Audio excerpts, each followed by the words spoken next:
అందరికీ నమస్కారం. Welcome to prime night desk analysis. నేను రాజు.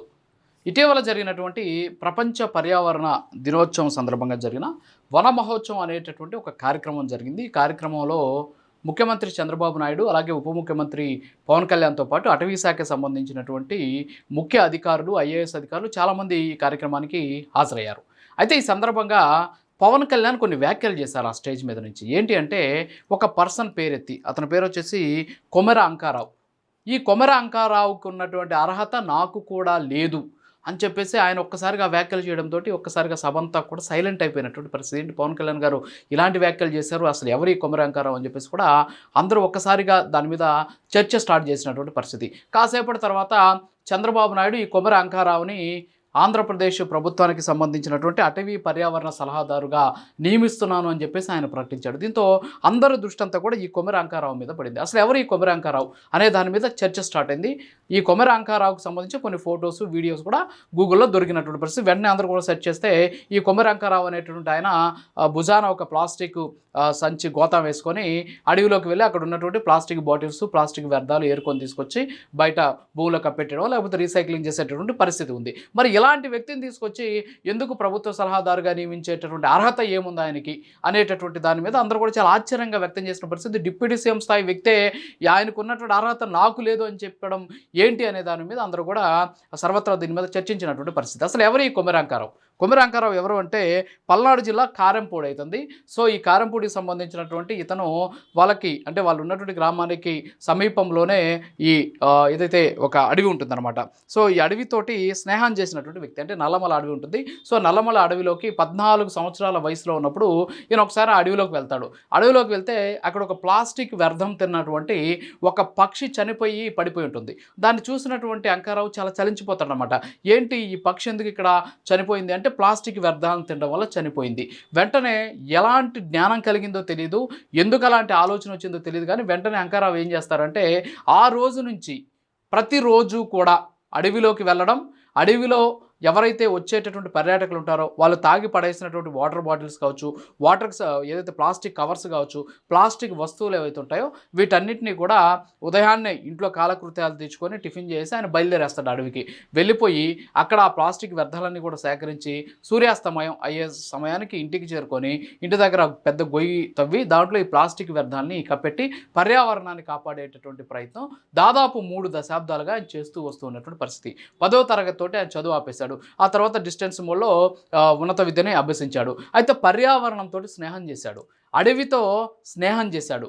అడవిని కాపాడాలనేటువంటి ఉద్దేశంతో అతను అడవిలో ఉన్నటువంటి జంతువులను కాపాడడం, పక్షులను కాపాడడం, అడవికి సంబంధించినటువంటి చెట్లను కాపాడడం. సో ఈ బాధ్యతను ఆయన తీసుకున్నాడు. పర్యావరణ పరిరక్షణకి నడుం బిగించినటువంటి పర్సన్. ఈయనకి ఎవరు జీతం ఇవ్వరు, అంతేకాకుండా ఇతను ఎవరు కూడా అతనికి బతకడానికి అవసరమైనటువంటి డబ్బు కూడా ఎవరు ఇచ్చేటువంటి పరిస్థితి. తనకు తానుగా తన చుట్టూ ఉన్నటువంటి పర్యావరణం పరిరక్షించాలి అనేటువంటి ఉద్దేశంతో 14 ఏళ్ల వయసులో తీసుకున్నటువంటి నిర్ణయంతో దాదాపు 3 దశాబ్దాలుగా 30 సంవత్సరాల పాటు ఆయన ఇంకా కూడా అడవిలో తిరుగుతున్నాడు. ఆయన ఏజ్ ఇప్పుడు 42 సంవత్సరాలు.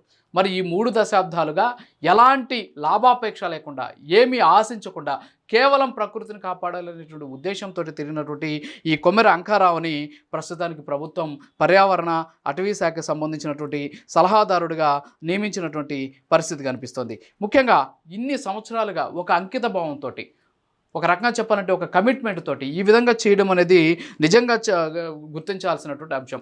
దీంతోపాటు ఈ కొమెర అంకారావు గతంలో ఏం చేశాడు అంటే అడవిలో చెట్లు నశించిపోతున్నటువంటి ఉద్దేశంతో సీడ్ బాల్స్ రూపంలో, అంటే సీడ్ బాల్స్ అంటే విత్తనాలతో కూడినటువంటి కొన్ని బాల్స్ ఉంటాయి. సో వాటిని మామూలుగా అడవిలో చల్లుతూ ఉంటారు, హెలికాప్టర్స్ ద్వారా వదులుతుంటారు, కొంతమంది తీసుకెళ్ళి వాటిని చల్లుతూ ఉంటారు. అలాగా దాదాపు 1 కోటి సీడ్ బాల్స్ అంటే కోటి విత్తనాలు, కోటి మొక్కల్ని ఆయన అడవిలో 2023-24 సంవత్సరంలోనే నాటినటువంటి పరిస్థితి. సో ఒక రకంగా చెప్పండి, ఒక అడవినే సృష్టించినటువంటి వ్యక్తి కొమెర అంకారావు. మరి ఇలాంటి వ్యక్తిని ఆంధ్రప్రదేశ్ ప్రభుత్వం, especially Pawan Kalyan deputy CM, ఆయన వెంటనే చంద్రబాబు నాయుడు గారితో అదే స్టేజ్ మీద మాట్లాడి వెంటనే ఆయన్ని ఆంధ్రప్రదేశ్కి సంబంధించినటువంటి అటవీ పర్యావరణ శాఖకి సంబంధించినటువంటి సలహాదారుడిగా నియమించినటువంటి పరిస్థితి. గత ప్రభుత్వంలో మనం చూసాం సలహాదారులు అంటే ఏంటి, సలహాదారులు అంటే ఎవరు, మా కులపోడై ఉండాలి, మా సామాజిక వర్గానికి చెందిన వ్యక్తి అయి ఉండాలి, మా పార్టీకి సంబంధించిన వ్యక్తి అయి ఉండాలి, మాకు ఏదో ఒక రకంగా ఉపయోగపడినటువంటి వ్యక్తి అయి ఉండాలి.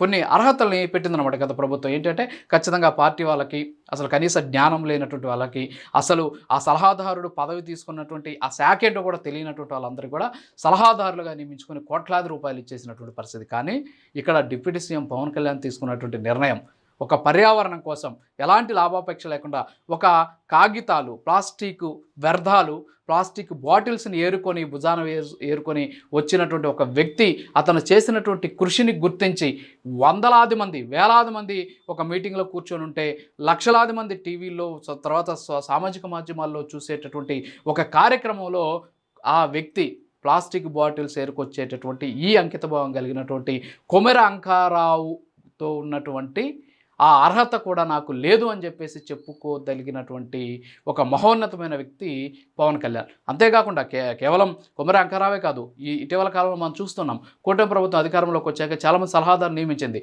ఈ సలహాదారులు ఎవరు? ఆయా రంగాల్లో నిష్ణాతులైనటువంటి వ్యక్తులు. అంతెందుకు, ఇటీవల కన్నయ్య నాయుడు ఎవరైతే ఆయన జలవనరుల శాఖకి సంబంధించి ఆయన సలహాదారుగా ఉన్నారు. ఆయన ఇటీవల అక్కడ మనం చూస్తే తుంగభద్ర గేట్లు కొట్టుకుపోతే దాదాపు 72 గంటల్లోనే వెంటనే వాటిని అమర్చేసినటువంటి పరిస్థితి. ఇటీవల వరదలు వచ్చినటువంటి నేపథ్యంలో కృష్ణా బ్యారేజ్కి సంబంధించి బోట్లు వచ్చి ఢీకొన్నప్పుడు వాటిని మరమ్మతులు చేసినటువంటి వ్యక్తి. అంటే దాంట్లో ఆయన నిష్ణాతుడైనటువంటి వ్యక్తి కాబట్టి ఆయన తీసుకొచ్చి జలవనరులకు సంబంధించినటువంటి ఒక సలహాదారుగా నియమించినటువంటి పరిస్థితి. చాగంటి కోటేశ్వరరావు గారు ఆయన ప్రవచనాలతో చేశారు, ఆయన్ని ఎథిక్స్ సలహాదారుగా నియమించినటువంటి పరిస్థితి. ఈ విధంగా ఆయా రంగాల్లో నిష్ణాతులైనటువంటి వ్యక్తులను సలహాదారులుగా నియమించుకుంటే ఆయా రంగాలు అభివృద్ధి చెందుతాయి. తద్వారా ఆయా రంగాల్లో ఉన్నటువంటి అనేక మందిలో ఒక రకమైనటువంటి వికాసం వచ్చేటువంటి అవకాశాలను ఉద్దేశంతో కూటమి ప్రభుత్వం అలాంటి వ్యక్తులకి అవకాశం కల్పించింది. ఇప్పుడు కూడా కొమెర అంకారావుకి ఉన్నటువంటి అర్హతలు ఏంటని చాలామంది మాట్లాడుతున్నారు. ఆయనకు ఉన్నటువంటి అర్హత ఏంటంటే అంకిత భావం. అంతేకాకుండా అడవిని, అలాగే ప్రకృతిని, అలాగే పర్యావరణాన్ని పరిరక్షించినటువంటి ఒక మహోన్నతమైనటువంటి వ్యక్తిని తీసుకొచ్చి ఆ సీట్లో కూర్చోబెట్టినటువంటి ప్రభుత్వం కూడా నిజంగా హ్యాట్స్ ఆఫ్ అని చెప్పాలి. ఇది ఇవాల్టి డెస్క్ అనాలిసిస్. మరో అనాలిసిస్లో మళ్ళీ కలుద్దాం. నమస్కారం.